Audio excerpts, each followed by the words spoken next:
Hello students, आज हम class 9th का जो है थर्ड लेसन पढ़ रहे हैं। तो इसका आगे का पार्ट पढ़ेंगे। तो इसमें हमने डाल्टन्स एटॉमिक थ्योरी पढ़ा है पिछले वीडियो में, और मॉलिक्यूल्स के बारे में पढ़ा है। एलिमेंट्स के मॉलिक्यूल्स क्या होते हैं, एटॉमिक मास भी पढ़ा था। अब हम आयन्स के बारे में पढ़ेंगे। आयन क्या होते हैं, what is an ion. Next जो टॉपिक है व्हाट इज एन आयन। तो आयन क्या होता है। आयन दो तरह के होते हैं, केटायन और एनायन। ठीक, दो आयन होते हैं, केटायन और एनायन। ठीक, केनायन यानी जिस पे पॉजिटिव चार्ज होता है, एनायन यानी जिस पे नेगेटिव चार्ज होता है। ठीक, इसको आप याद कर सकते हैं एनायन, ए नेगेटिव आयन। जो नेगेटिव होता है यानी एनायन पे नेगेटिव चार्ज होता है और केटायन पे पॉजिटिव चार्ज होता है।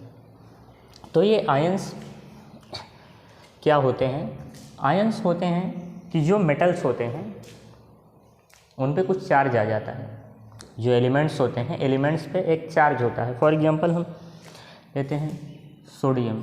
ठीक, तो सोडियम का नंबर कितना होता है, 11। जो इसका एटॉमिक नंबर है 11 होता है। जब ये एक इलेक्ट्रॉन लूज करता है तो इस पर चार्ज आता है पॉजिटिव चार्ज। ठीक, तो ये क्या बनता है, ये केटायन का फॉर्मेशन करता है। और जब ये इस पर चार्ज आ जाता है तो ये क्या करेगा, इस पर पॉजिटिव चार्ज है तो ये नेगेटिवली चार्ज बॉडीज़ को अपनी तरफ क्या करेगा, अट्रैक्ट करेगा। यही रीज़न है कि जब NaCl, जो NaCl कंपाउंड बनता है, NaCl क्या है, सॉल्ट है। तो सॉल्ट कैसे बनता है, Na+ आयन और Cl माइनस, यानी Na पे केटायन और क्लोरीन एनायन के रूप में काम करता है। तो अब इस पे positive charge, negative charge, charge के बीच में क्या होता है, अट्रैक्शन होता है। चार्ज के बीच में अट्रैक्शन होता है। जब चार्ज के बीच में अट्रैक्शन होगा तो दोनों एक दूसरे को अपनी तरफ अट्रैक्ट करेंगे और क्या बनेगा, NaCl बनेगा। ठीक, तो ये क्या हुआ, यानी दो चार्ज पार्टिकल्स के मिलने से जो कंपाउंड बनेगा इसे ही क्या कहेंगे, आयोनिक कंपाउंड भी कहेंगे। इसके पहले जो हम कंपाउंड पढ़ रहे थे, जैसे कार्बन डाइऑक्साइड हुआ, वाटर हुआ, कार्बन डाइऑक्साइड हुआ, अमोनिया हुआ, ये सब इसमें आयन का फॉर्मेशन नहीं होता है। इन सब में आयन का फॉर्मेशन नहीं होता है। ठीक, तो इसको हम आयोनिक कंपाउंड नहीं कह सकते।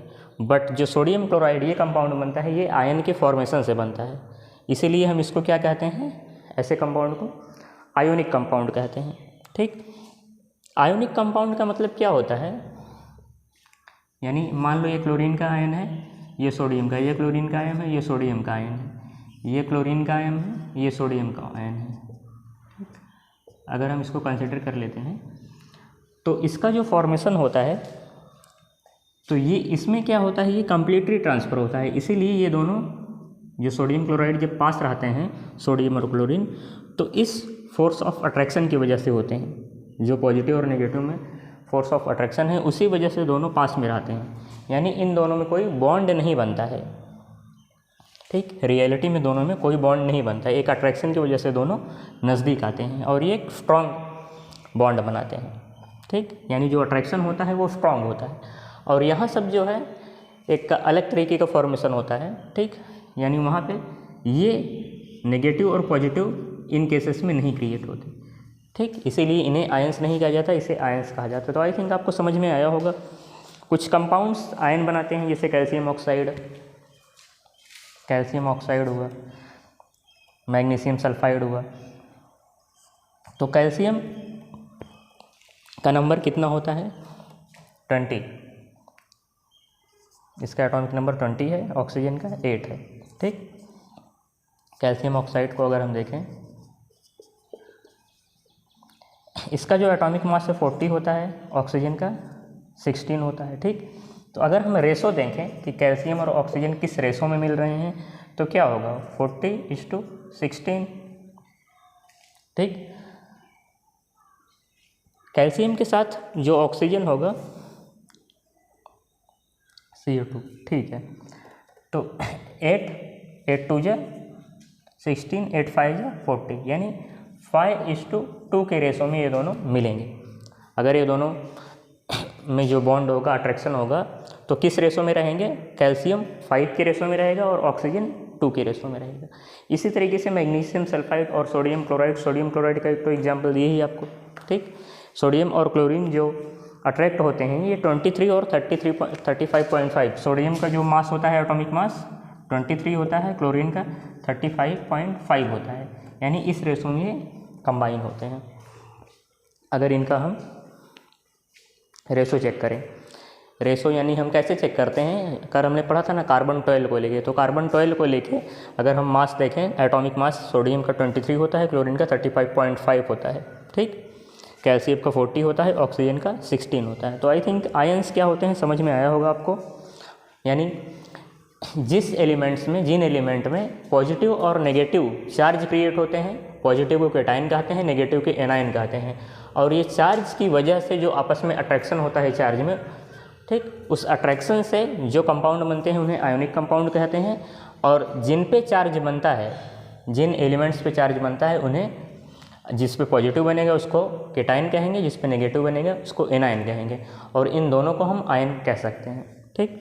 इसके बाद हम देखेंगे केमिकल फार्मूले कैसे लिखते हैं। नेक्स्ट टॉपिक है आपके एनसीईआरटी में राइटिंग केमिकल फार्मूले। अब हम देखेंगे राइटिंग केमिकल फार्मूले। केमिकल के फार्मूले कैसे लिखे जाते हैं। वैसे केमिकल के फार्मूले लिखने के लिए आपको वैलेंसी का पता होना ज़रूरी है। आयंस पे कितने चार्ज होते हैं, आप एनसीईआरटी की बुक में देखेंगे पेज नंबर 37 पे बॉटम में दिया गया है, एक टेबल है जिसमें आयंस पे क्या चार्ज है दिया गया है। इसको आप लोग लर्न कर लेंगे, बहुत इंपॉर्टेंट है ये। और नेक्स्ट लेसन में, लेसन 4 में एक टेबल दिया गया है जिसमें सभी एलिमेंट्स के नाम, 18 एलिमेंट्स के नाम, उनका एटॉमिक मास, एटॉमिक नंबर और वैलेंसी दी गई है। उसको भी आप लर्न कर लेंगे क्योंकि वैलेंसी के आपको आनी चाहिए, ठीक। तो केमिकल फार्मूले लिखने के 3 रूल हैं। इन रूल को पहले हम देख लेते हैं, इसके बाद जब हम आगे भी केमिकल फार्मूले लिखेंगे तो कैसे यूज करते हैं उसको एक्सप्लेन करूँगा। फर्स्ट क्या है, वैलेंसीज और charges on the ion must be balance. जो भी वैलेंसी या चार्ज होते हैं, ठीक, वो क्या होने चाहिए, बैलेंस होने चाहिए। सेकंड क्या है, compound consist of metal and non metals, the name of symbol of metal is written first. Example यहाँ पे है कैल्शियम ऑक्साइड, इसमें मेटल नॉन मेटल हमने पढ़ा है, कैल्शियम क्या है, मेटल है, ऑक्सीजन नॉन मेटल है, तो हम कैल्शियम को पहले लिखेंगे, ऑक्सीजन को बाद में लिखेंगे, ठीक। हम इस तरीके से नहीं लिखेंगे कि ऑक्सीजन को पहले कैल्शियम को बाद में, पहले हम मेटल को लिखते हैं फिर नॉन मेटल। नेक्स्ट क्या है, in compound form with polyatomic ions, जिसमें पॉलीएटॉमिक आयन होते हैं, number of ions present in the compound is indicated by enclosing the formula ion in bracket. जैसे इसमें क्या है, हाइड्रोक्साइड है तो हाइड्रोक्साइड को एक ब्रैकेट लगाया जाता है, ठीक। तो ब्रैकेट में के बाद जो 2 लिखा है यानी ऑक्सीजन भी, ये क्या रिप्रेजेंट कर रहा है ब्रैकेट, कि ऑक्सीजन भी 2 है और हाइड्रोजन भी 2 है, ठीक। मैग्नीशियम सिर्फ 1 है। And writing the number of ions outside the bracket, और जो नंबर ऑफ आयन होते हैं उसको हम ब्रैकेट के कहाँ लिखते हैं, बाहर लिखते हैं, ठीक। तो ये पूरे यानी होल, इसको क्या कैसे पढ़ेंगे, mg whole of OH twice, ठीक, यानी ये OH दोनों पे 2 चार्ज है, ठीक। तो ये 3 रूल हैं, बहुत इंपॉर्टेंट है, इसको आप लोग नोट कर लीजिएगा, बुक में दिया गया है और इसको आप लर्न कर लेंगे। इसके बाद पेज नंबर 38 पे अगर आप देखेंगे तो कुछ फार्मूले लिख के दिखाए गए हैं, इन फार्मूलों को आप देखेंगे। इसके बाद कुछ फार्मूले बुक में दिए गए हैं, पेज नंबर 39 पे सॉल्यूशन का क्वेश्चन करके है, राइट डाउन द फार्मूले ऑफ, उन फार्मूलों को हम लिखेंगे और देखेंगे किस तरीके से लिखा जाता है। तो पेज नंबर 38 पे देखेंगे आप लोग, 38 पे कुछ एग्जांपल्स दिए हैं जिसमें लिख के दिखाए गए हैं। 39 पे क्वेश्चन है जिसमें 4 पूछा गया है। तो फर्स्ट क्या है, राइट डाउन फार्मूले ऑफ सोडियम ऑक्साइड। इसका फार्मूला हम कैसे लिखेंगे, नाम से हमें पता चल रहा है कितने एलिमेंट हैं इसमें, 2 सोडियम है और ऑक्सीजन है, ठीक। तो इसके लिए पहले हम क्या लिखेंगे, सिंबल, ठीक, जैसे बुक में दिया गया है सिंबल। सोडियम का सिंबल क्या है, Na, ऑक्सीजन का O। इसके बाद हम क्या लिखेंगे, वैलेंसी। वैलेंसी कितनी होती है, सोडियम की वैलेंसी हमें पता है 1 होती है और ऑक्सीजन की 2 होती है, ठीक। अब ये क्रॉस मल्टीप्लाई होता है, ये इससे मल्टीप्लाई होगा और ये ऑक्सीजन के पास जाएगा, ठीक। तो जब दोनों मिलेंगे तो क्या हो जाएगा, मेटल क्या है, मेटल सोडियम है तो पहले हम सोडियम को लिखेंगे, ठीक। तो सोडियम Na हो गया, 2 यहाँ चले जाएगा तो Na2। इसके बाद नॉन मेटल क्या है, ऑक्सीजन, फिर हम ऑक्सीजन लिखेंगे 1, तो 1 हम लिख भी सकते हैं, कोई ज़रूरत नहीं है 1 लिखने की। तो ये सोडियम ऑक्साइड का फॉर्मूला हुआ। ठीक, सेकंड क्वेश्चन क्या पूछा गया है, aluminium chloride. Aluminium chloride symbol क्या होता है, हमें पता है इसमें 2 एलिमेंट हैं, एल्युमिनियम है और क्लोरीन है। एल्युमिनियम का सिंबल क्या होता है, capital A small L, chloride का capital C small L. Valency next chapter में दिया गया है, 4th चैप्टर में, जिसमें एक टेबल बना है, 18 एलिमेंट्स की वैलेंसी दी गई है। एल्युमिनियम का नंबर 13 है तो उसकी भी वैलेंसी दी गई है, वैलेंसी 3 होती है एल्युमिनियम की। क्लोरीन की वैलेंसी 1 होती है। ठीक, सेम वही होगा, क्रॉस मल्टीप्लिकेशन, 1 एल्युमिनियम 3 क्लोरीन। ठीक, तो क्या हो जाएगा इससे, मेटल क्या है, एल्युमिनियम मेटल है, क्लोरीन नॉन मेटल है, तो पहले हम क्या लिखेंगे, मेटल। तो Al के साथ क्या आ जाएगा, 1 है, तो 1 हम नहीं लिखेंगे, कोई ज़रूरत नहीं 1 लिखने की, 1 ऑलरेडी है। क्लोरीन AlCl3 इसके साथ आ जाएगा। ठीक, तो ये एल्युमिनियम क्लोराइड का फॉर्मूला हुआ। ठीक, नेक्स्ट देख लेते हैं हम क्या है, सोडियम सल्फाइड। सोडियम सल्फाइड, तो सोडियम सल्फाइड कैसे लिखेंगे हम, हमें पता है 2 एलिमेंट है, सोडियम सल्फाइड यानी सल्फर है। ठीक, तो सेम सिंबल Na और सल्फर S, वैलेंसी, सोडियम की वैलेंसी कितनी है 1, सल्फर की वैलेंसी कितनी होती है 2, तो क्या बन जाएगा Na2S।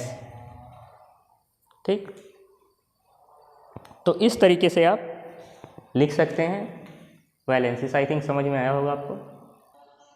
एक क्वेश्चन और दिए गए हैं इसमें, मैग्नीशियम हाइड्रोक्साइड, इसको भी हम देख लेते हैं। Magnesium hydroxide,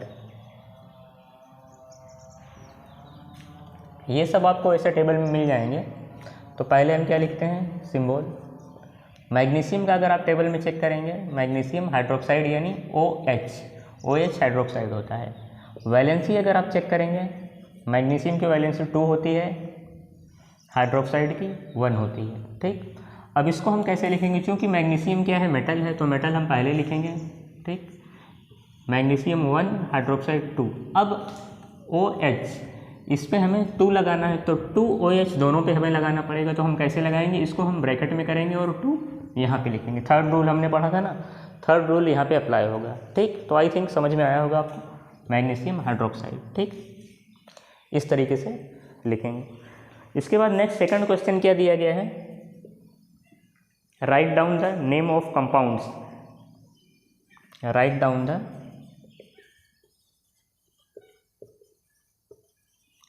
names of compound represented by the following formulae।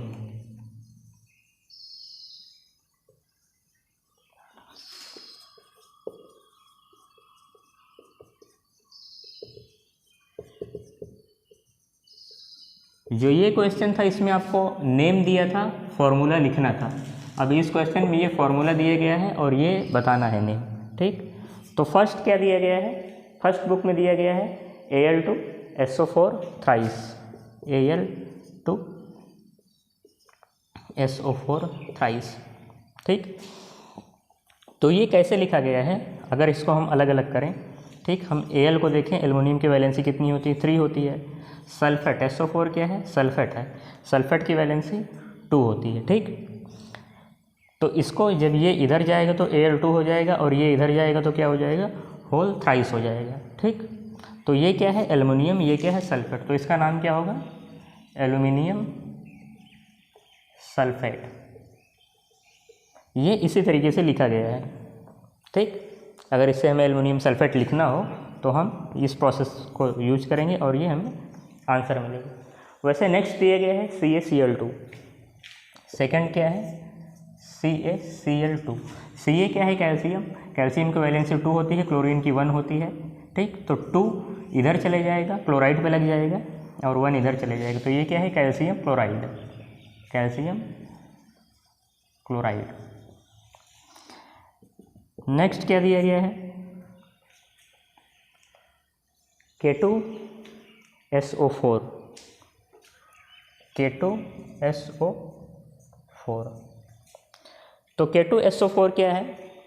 अगर हम K देखें, जो पोटेशियम है, पोटेशियम की वैलेंसी 1 होती है, सल्फेट की 2 होती है। यानी इसको लिखते टाइम सल्फेट का 2 यहाँ गया है, इसका 1 इस पे आया है। ये है क्या नेम इसका? Potassium sulphate, potassium sulphate. ठीक, इसको आप नोट कर सकते हैं। नेक्स्ट पोटेशियम नाइट्रेट और कैल्शियम कार्बोनेट 2 और दिए गए हैं, उसको भी देख लेते हैं। 2 क्वेश्चन और दिए गए हैं, इसका भी नेम बताना है। तो इसका नेम क्या होगा? K क्या है? पोटेशियम है, और ये NO3 नाइट्रेट, यानी क्या है ये? Potassium nitrate. ठीक, अगर हमें पोटेशियम नाइट्रेट से ये लिखना हो तो कैसे लिखेंगे? पोटेशियम का सिंबल क्या होता है? सिंबल और वैलेंसी। नाइट्रेट का NO3, दोनों का 1 1 होता है, तो क्रॉस होगा तो क्या आ जाएगा? KNO3। ठीक, ओ इसमें कैल्शियम कार्बोनेट है। ठीक, नाम क्या है? Calcium carbonate.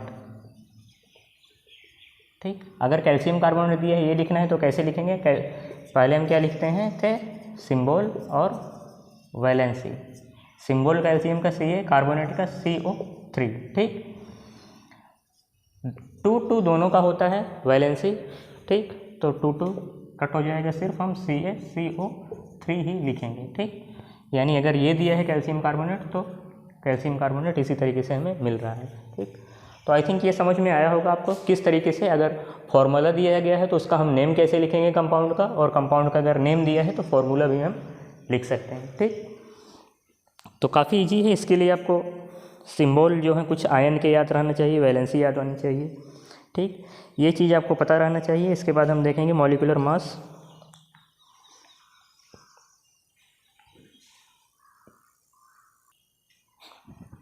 अब हम देखेंगे मॉलिक्यूलर मास और formula unit mass. Molecular mass और फॉर्मूला यूनिट मास। अब दोनों में डिफरेंस क्या है? कैलकुलेशन दोनों का सेम है। जैसे हम मॉलिक्यूलर मास कैलकुलेट करेंगे, सेम वैसे फॉर्मूला यूनिट मास कैलकुलेट करेंगे। ठीक, मॉलिक्यूलर मास जो मॉलिक्यूल होंगे उसमें हम उसका मॉलिक्यूलर मास सिर्फ लिखेंगे, और फॉर्मूला यूनिट मास जो होगा किसका? आयंस में। जो आयन हमने पढ़े थे, आयंस क्या होते हैं? आयंस अभी हम पढ़े थे जिसपे पॉजिटिव और नेगेटिव चार्ज होते हैं। पॉजिटिव चार्ज को हम कैटायन कहते हैं, नेगेटिव चार्ज को एनायन। जो कंपाउंड पॉजिटिव और नेगेटिव आयंस के अट्रैक्शन की वजह से मिलते हैं उसे आयंस कहते हैं। आयंस के केस में हम फॉर्मूला यूनिट मास कैलकुलेट करते हैं, जैसे NaCl हो गया। ठीक, MgOH ट्वाइस हो गया। ये सब क्या है? आयंस हैं, तो इसका हम फार्मूला यूनिट मास कैलकुलेट करेंगे। और मॉलिक्यूल्स जैसे H2O हो गया, CO2, इसका हम मॉलिक्यूलर मास कैलकुलेट करेंगे। ठीक, बाकी कैलकुलेशन की ट्रिक दोनों की सेम ही है। ठीक, तो पहले हम मॉलिक्यूलर मास देख लेते हैं। मॉलिक्यूलर मास, ठीक, कैलकुलेट मॉलिक्यूलर मास। तो मॉलिक्यूलर मास हम कैसे कैलकुलेट करते हैं? उसके लिए हमें मॉलिक्यूलर मास के लिए एटॉमिक मास आपको लर्न करना पड़ेगा। ठीक, एटॉमिक मास कितना होता है? वैसे एग्जाम में आपको एटॉमिक मास दिया रहेगा। ठीक, तो एटॉमिक मास से आपको कैलकुलेट करना रहेगा। फॉर एग्जांपल अगर दिया गया है कि कैलकुलेट वाटर का हमें क्या कैलकुलेट करना है? Molecular mass. ठीक, तो कैसे कैलकुलेट करेंगे? हमें पता है फॉर्मूला वाटर का क्या होता है? H2O। ठीक, तो इसमें हमें पता है atomic mass of hydrogen. Hydrogen का एटॉमिक मास क्या होता है? 1U। ठीक, 1 यूनिफाइड मास। पिछले वीडियो में हमने पढ़ा था यूनिफाइड मास क्या होता है। ऑक्सीजन का कितना होता है? Atomic mass of oxygen 16U। 16 unified mass होता है। ठीक, अब हम क्या करेंगे? अब ये दोनों वैल्यू इस फॉर्मूले में हम पुट कर देंगे H2O में। ठीक, तो H2 कितना है, तो 1 इंटू 2 हो जाएगा, 1 unit into 2 plus 16 unit equal to कितना हो जाएगा, 18 यूनिफाइड मास। ठीक, यानी वाटर का जो मॉलिक्यूलर मास है, वाटर का मॉलिक्यूलर मास कितना आया, 18 यूनिट। ठीक, इसी तरीके से मान लो हमें कार्बन डाइऑक्साइड दिया गया है, तो कार्बन डाइऑक्साइड का फॉर्मूला हम लिखेंगे। अगर दिया गया है कार्बन डाइऑक्साइड का कैलकुलेट करो, ठीक, तो कैसे कैलकुलेट करेंगे, फॉर्मूला लिखेंगे पहले। Atomic mass of carbon, atomic mass of carbon कितना होता है, 12 यूनिट। ऑक्सीजन का कितना होता है, 16 यूनिट। अब ये दोनों कार्बन और ऑक्सीजन के वैल्यू इसमें पुट कर देंगे फॉर्मूले में, तो क्या मिल जाएगा हमें, 12 यूनिट प्लस ऑक्सीजन कितना है, तो 2 इंटू 16 यूनिट इक्वल टू कितना हो जाएगा, 16 टू जो 32, 32 प्लस 12 44 यूनिफाइड मास। ठीक, तो इस तरीके से हम कैलकुलेट करेंगे, इसको आप लोग नोट कर सकते हैं।